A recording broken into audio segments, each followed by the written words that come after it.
in terms of the script itself, I thought, here's ostensibly a political comedy, but it's really not so much about the politics themselves in my mind. It's about the human beings that get caught in the middle. And I think in that way, it's a really universal kind of movie that it doesn't necessarily lean right or left. It's really mostly about the people who are caught in between.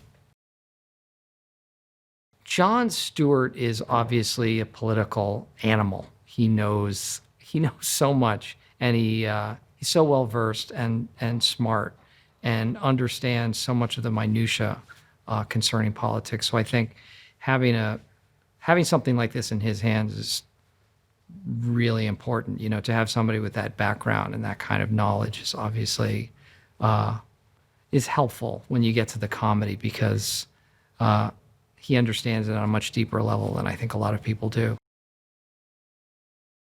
Well, first and foremost, I think it's really funny. I think it's full of eccentric, kind of strange characters that you might not see every day.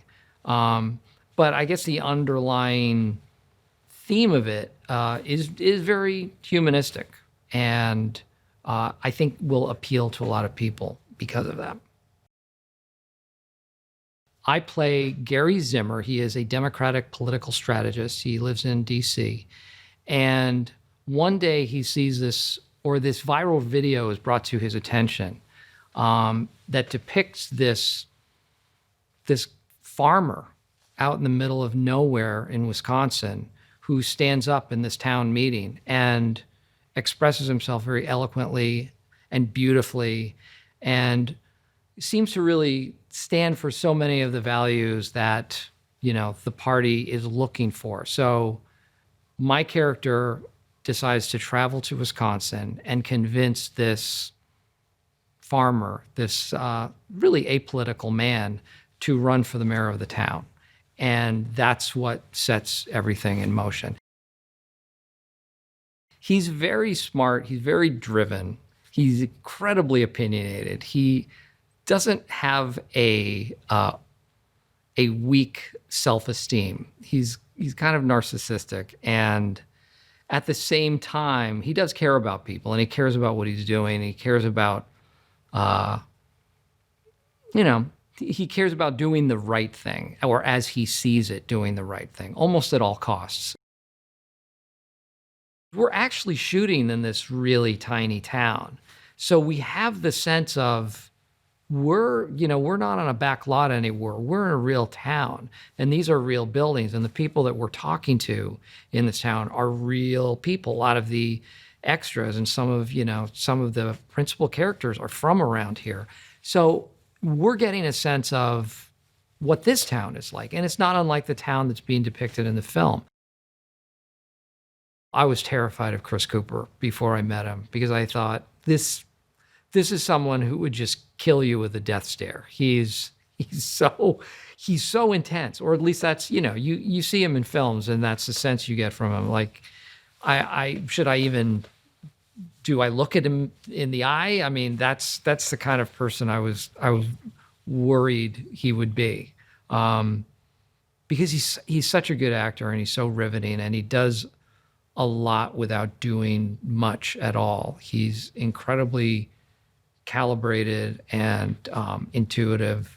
But then you meet him, and there's obviously, like happens so often, he's the nicest guy, and really warm and sweet, and cares deeply about what he's doing. He's a retired colonel in the Marine Corps. He's real honest, disciplined, and he's a man of great character.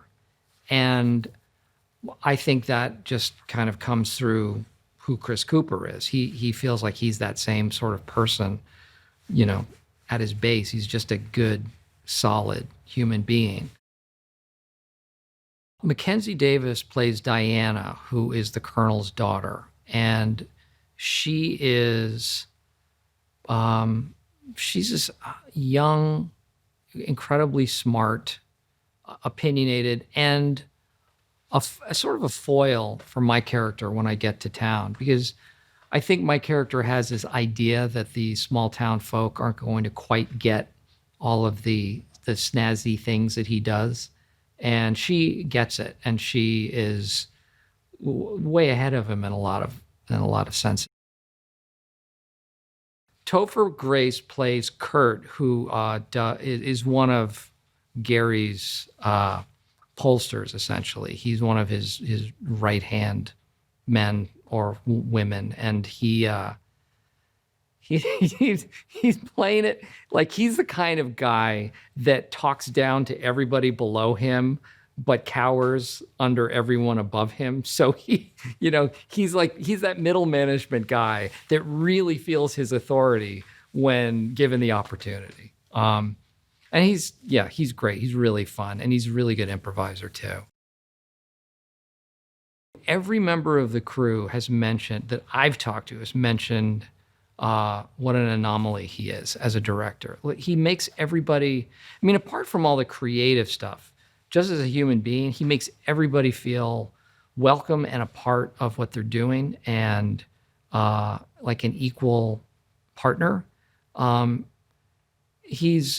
it's not just lip service. He's really kind to people, and he really offers himself up. He talks to everybody. He includes everybody in on whatever process is going on. And I think people appreciate that. When you feel like you're a part of the creation of something, and an equal partner, I think that's important. This is what I like about how Jon wrote this. And obviously, Jon leans liberal. I mean, I don't think that's any surprise to anybody. But the way he wrote this film it doesn't feel like a partisan movie to me. It feels very even-handed.